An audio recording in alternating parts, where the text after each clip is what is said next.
স্বাধীনতা যুদ্ধ করেছিলাম যে গণতন্ত্রের জন্যে, সেই গণতন্ত্রকে একবার 1975 সালে সমস্ত গণতন্ত্রের গলা টিপে হত্যা করে একদলীয় ব্যবস্থা চালু করা হলো।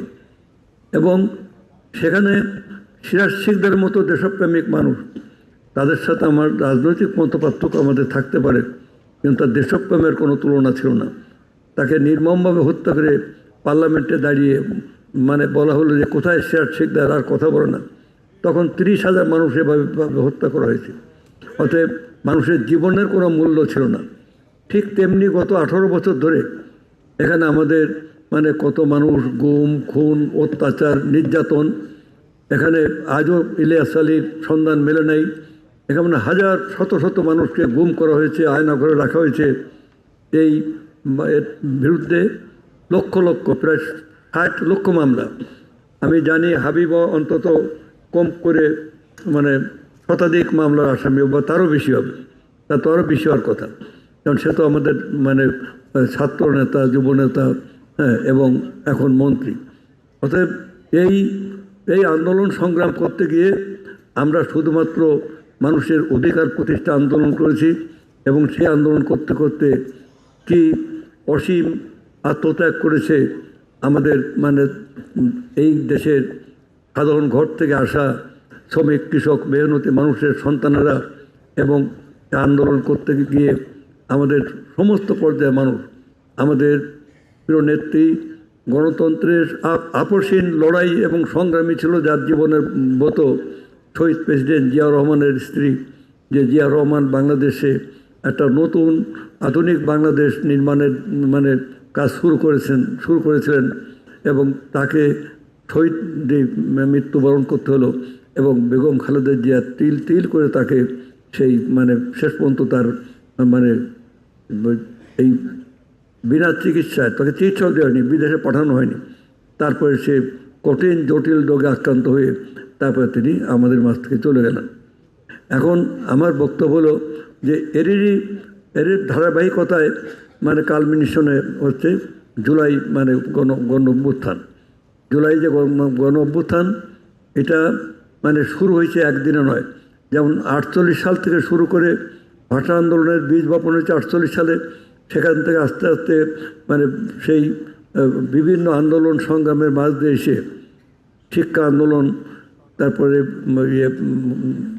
স্বৈরাচারের বিরুদ্ধে 11 দফা আন্দোলন, সেই আন্দোলনগুলোতে শেষ পর্যন্ত ছাত্র জনতার যে ছাত্র সংগ্রাম পরিষদের যে আন্দোলন, এক পর্যায়ে এসে স্বাধীনতা যুদ্ধ আসলো।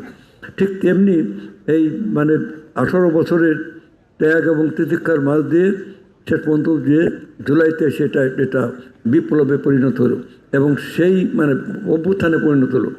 সেই ছাত্র জনতার গণ অভ্যুত্থানে আমাদের যে সমস্ত ছেলেমেয়েরা, যে সমস্ত সাধারণ মানুষ তারা আত্মাহুতি দিয়েছে, তারা নিরস্ত্রভাবে একটা ভয়ঙ্কর ফ্যাসিবাদী শক্তির বিরুদ্ধে তারা দাঁড়িয়ে তারা যুদ্ধ করেছে, এবং শেষ পর্যন্ত বিজয় অর্জন করেছে। শেষ পর্যন্ত বাংলাদেশ ফ্যাসিবাদ মুক্ত হয়েছে। এই ফ্যাসিবাদ মুক্ত বাংলাদেশে শহীদ প্রেসিডেন্ট জিয়াউর রহমানের সুযোগ্য সন্তান, বেগম খালেদা জিয়ার সন্তান তারেক রহমানের স্বপ্ন আকাঙ্ক্ষা নিয়ে আমরা কাজ করে যাচ্ছি, এমনভাবে যে এই বাংলাদেশের কোনো মানুষের তার অন্ন, বস্ত্র, শিক্ষা, চিকিৎসা, বাসস্থান এবং যাতায়াত ব্যবস্থা, এই কয়টা হচ্ছে আমাদের সংবিধানে স্বীকৃত মৌলিক মানবাধিকার। এই মানবাধিকারের প্রশ্নে যেন কাউকে আন্দোলন করতে না হয়, এ দায়িত্ব হচ্ছে রাষ্ট্রের। রাষ্ট্র কাঠামো সেভাবেই আমরা নির্মাণ করার চেষ্টা করে যাচ্ছি। এখানে আমরা পাহাড়ি, সমতলে, ধর্ম, বর্ণ, জাতিসত্তা নির্বিশেষে আমরা সমস্ত নৃতাত্ত্বিক গোষ্ঠী সহ একটা আধুনিক ঐক্যবদ্ধ বাংলাদেশ চাই। আমরা একটি ইনক্লুসিভ সোসাইটি চাই, যেখানে আপনার মানুষের ন্যায্য অধিকার থাকবে। কারণ আজকে যে আপনারা যারা আন্দোলন করছেন, এই যে সচেতন নাগরিকেরা, এটা তো আপনাদের নিজের জন্য আপনারা নিশ্চয়ই করছেন না। আপনারা এই আন্দোলন করছেন মানুষের জন্যে। মানুষতে আজকে যদি লোকালয়ে যদি আগুন লাগে, দেবালয় রক্ষা পায় না, সেখানে মন্দির থাকলেও পুড়ে যায়, মসজিদ থাকলেও পুড়ে যায়। অতএব আজকে যদি সড়কের এই দুর্ঘটনা বাড়তেই থাকে, ইলিয়াস কাঞ্চন তো সংগতি সম্পন্ন মানুষ আছেন, এবং তার স্ত্রী এই মানে সড়ক দুর্ঘটনায় মারা গেল, সেখান থেকে উপলব্ধি আসলো যে যদি আমার স্ত্রী, উনি তো মানে বিলাসবহুল গাড়িতে চড়তে পারতেন বা চড়েছেন, কিন্তু সেই বিলাসবহুল গাড়ি তাকে রক্ষা করতে পারেনি। এরকম অনেকে এরকম এরকম হয়েছে। আমাদের ঠিক তেমনি আজকে যদি সড়ক দুর্ঘটনা হয়ে থাকে, তাহলে তো আমার সন্তানও মারা যেতে পারে, আপনার সন্তানও মারা যেতে পারে, তাহলে মানুষের অধিকারটা কোথায়? অতএব এটা একটি অত্যন্ত উন্নত মানের সামাজিক আন্দোলন।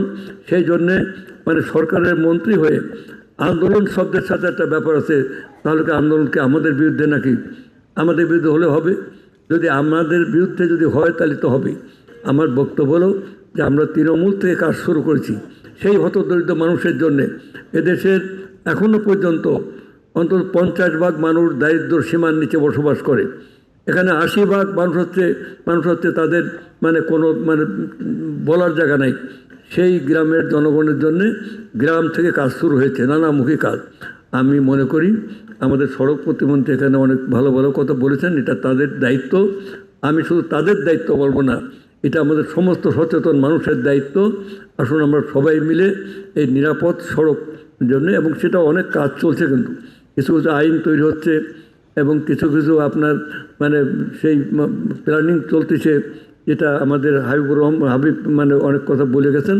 ঠিক একইভাবে আমি বলতে চাই যে আমাদের দায়িত্ব হচ্ছে বাংলাদেশের সমস্ত ক্ষেত্রে মানুষের শিক্ষা, স্বাস্থ্য, তার অন্ন, বস্ত্র, তার মানে যাতায়াত ব্যবস্থা, সব কিছুকেই যাতে মানুষ তার অধিকারকে মানে পায়, সেই জন্য আমাদের কাজ করে দেওয়া।